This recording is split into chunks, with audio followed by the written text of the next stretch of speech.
पाक वज़ीर दाखिला शेख रशीद ने ट्वीट में कहा है कि आने वाले 45 दिन पाकिस्तान की मुआशी सलामती के लिए अहम है। सियासी इस्तेहकाम होगा तो मुआशी इस्तेहकाम होगा। उन्होंने कहा कि पाकिस्तान की हकीकी मालिक उसके अवाम है। अवाम को महंगाई के जहन्नुम में डाल दिया गया। 415 अरब के नए दाम की गर्दन में डाल दिए गए।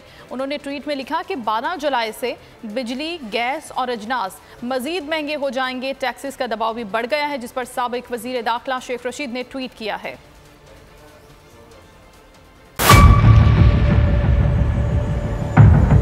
बड़ी ईद की खुशियों में बोल ने दिया अपने अवाम का साथ। अवामी शिकायत पर बोल ने उठाई आवाज।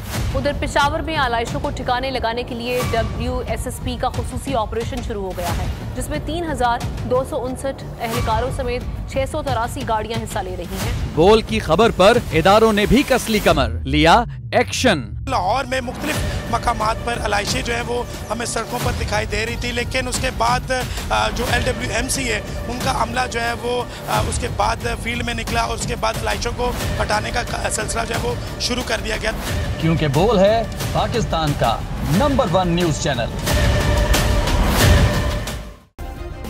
सब्सक्राइब करें और बेल दबाएं ताकि कोई खबर रह न जाए।